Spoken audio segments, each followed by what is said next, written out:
Hi అండి. Summer start అయిపోయింది కదా! ఎండలో నుంచి వచ్చిన తర్వాత చల్లగా టేస్టీగా ఏదైనా తినాలి అనిపిస్తే గనక తప్పకుండా ఈ ఫ్రూట్ కస్టర్డ్‌ని ట్రై చేయండి. దీనికోసం ఒక గిన్నె తీసుకొని అందులో కొంచెం నెయ్యి వేసి సన్న సేమియాలు ఉంటాయి కదండీ! వాటిని దోరగా వేయించుకున్న తర్వాత అందులో పాలు వేసి సేమియాల్ని బాగా ఉడికించుకోండి. నెక్స్ట్ ఒక గిన్నె తీసుకొని అందులో ఒక 3 టేబుల్ స్పూన్స్ వరకు కస్టర్డ్ పౌడర్ వేసుకొని ఇందులో ఒక హాఫ్ కప్ వరకు పాలు పోసి కస్టర్డ్ పౌడర్ ఉండలు లేకుండా ఈ విధంగా మిక్స్ చేసి పక్కన పెట్టుకోవాలి. ఇప్పుడు మనం పాలు వేసిన ఈ సేమియా బాగా ఉడికిపోయింది కదండీ! ఇప్పుడు ఇందులో మనం కలిపి పెట్టుకున్న కస్టర్డ్ మిక్స్చర్‌ని కూడా వేసేసుకొని ఒక్కసారి బాగా కలుపుకోండి. 2, 3 నిమిషాలు ఈ విధంగా కొంచెం కలుపుకుంటే మనకి ఇది కొంచెం థిక్ కన్సిస్టెన్సీ వస్తుంది. ఇప్పుడు ఇందులో మీరు తినే ఆహ్, స్వీట్‌ని బట్టి ఇందులో పంచదార యాడ్ చేసుకోండి. పంచదార వేసుకున్న తర్వాత ఒక్క 2, 3 నిమిషాలు ఈ విధంగా కలిపేసి దింపి పక్కన పెట్టేయండి. ఇది బాగా చల్లారిన తర్వాత ఇందులో మీ దగ్గర అవైలబుల్ ఉన్న ఫ్రూట్స్ ఏవైనా పర్వాలేదు.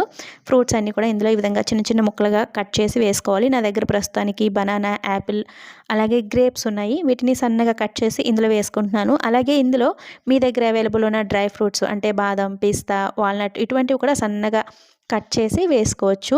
ఇప్పుడు ఈ విధంగా ఫ్రూట్స్ అన్నీ వేసుకున్న తర్వాత బాగా మిక్స్ చేసేసి ఫ్రిడ్జ్‌లో పెట్టుకొని కూల్‌గా తింటే చాలా టేస్టీగా ఉంటుంది. మీరు ఇందులో పంచదారకి బదులుగా బెల్లం పౌడర్ కూడా యూజ్ చేసుకోవచ్చు. పిల్లలు కూడా చాలా ఇష్టంగా తింటారు. తప్పకుండా ట్రై చేయండి. వీడియో నచ్చితే లైక్ ఇచ్చి వెళ్ళండి ఫ్రెండ్స్.